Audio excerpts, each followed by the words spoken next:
ન્યૂઝમાં આપનું સ્વાગત છે। બનાસકાંઠાના ઉણ ગામે આંતરજ્ઞાતીય લગ્ન મામલે હિંસક તોડફોડ, પોલીસે અશ્વવાયુના સેલને છોડી સ્થિતિ પર કાબુ મેળવ્યો। બનાસકાંઠા જિલ્લાના થરાદ તાલુકાના ઉણ ગામે આંતરજ્ઞાતીય લગ્નના મામલે ભારે લાગણી જેવી સ્થિતિ સર્જાતા કાયદોની વ્યવસ્થાની સ્થિતિ વણસી છે। ચૌધરી સમાજની દીકરીને પરત મેળવવાના ઉદ્દેશ્યથી એકઠા થયેલા ઉશ્કેરાયેલા ટોળાએ હિંસક વલણ અપનાવી ગામમાં મોટા પાયે તોડફોડ કરી હતી। પરિસ્થિતિ એટલી હદે વણસી હતી કે પરિસ્થિતિને કાબૂમાં લેવા માટે રાજ્યના ઉચ્ચ પોલીસ અધિકારીઓ સહિતનો મોટો કાફલો ઘટના સ્થળે તૈનાત કરવાની ફરજ પડી હતી। આ ઘટનાની વિગતો મુજબ ચૌધરી સમાજની યુવતીએ રબારી સમાજના યુવક સાથે લગ્ન કર્યા હોવાથી સમાજમાં રોષ જોવા મળ્યો હતો।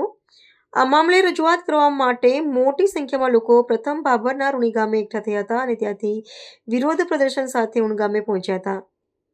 ઉણ ગામમાં પહોંચેલા ટોળાએ યુવતીને પરત સોંપવાની માંગ સાથે હંગામો મચાવ્યો હતો અને જોતજોતામાં અનેક વાહનો તેમજ ખાનગી મિલકતોમાં તોડફોડ કરી નુકસાન પહોંચાડ્યું હતું, જેના કારણે સમગ્ર પંથકમાં ભયનું વાતાવરણ પ્રસરી ગયું હતું। હિંસક બનેલા ટોળાને વિખેરવા માટે પોલીસે બળપ્રયોગ કરવાની અને અશ્વવાયુના સેલ છોડવાની જરૂરિયાત ઊભી થઈ હતી, જેમાં સંઘર્ષ દરમિયાન 4 પોલીસ કર્મચારીઓ ઇજાગ્રસ્ત થયા છે। બનાસકાંઠા રેન્જ પોલીસ મહાનિરીક્ષક પરીક્ષિતા રાઠોડના સીધા માર્ગદર્શન હેઠળ 2 પોલીસ અધિક્ષકો અને 300થી વધુ જવાનોએ ઉણ ગામને પોલીસ છાવણીમાં ફેરવી દીધું છે।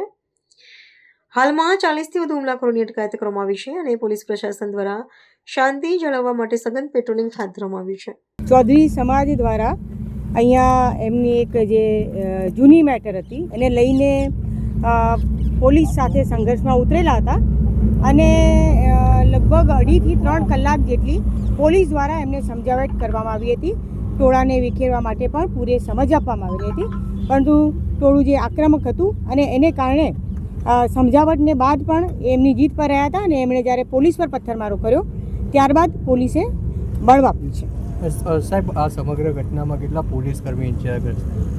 હા, પોલીસ કર્મી 4 જેટલા પોલીસ કર્મીને નાની મોટી ઈજાઓ થઈ છે। ટીયર ગેસ કેટલા છોડવામાં પરિસ્થિતિ? હા, ટીયર ગેસ છોડ્યા છે, બળ વાપર્યું છે એટલે ટીયર ગેસ છોડ્યા છે, પણ એક્ઝેક્ટલી આંકડો અત્યારે નહીં કહી શકાય। હાલ કેવી પરિસ્થિતિ છે? હાલ અત્યારે સંપૂર્ણ કંટ્રોલમાં છે। અમારી પૂરી ટીમ, હું અને મારા 2 SP અને મારી બંને જિલ્લાની પૂરી ટીમ અહીંયા હાજર છે અને અમે અત્યારે હવે આગળ કાયદેસર કાર્યવાહી કરીશું। ટોળા પર કાર્યવાહી કરવામાં આવશે? હા, ટોળા પર કાર્યવાહી કરવામાં આવશે, કાયદેસર કાર્યવાહી કરશે।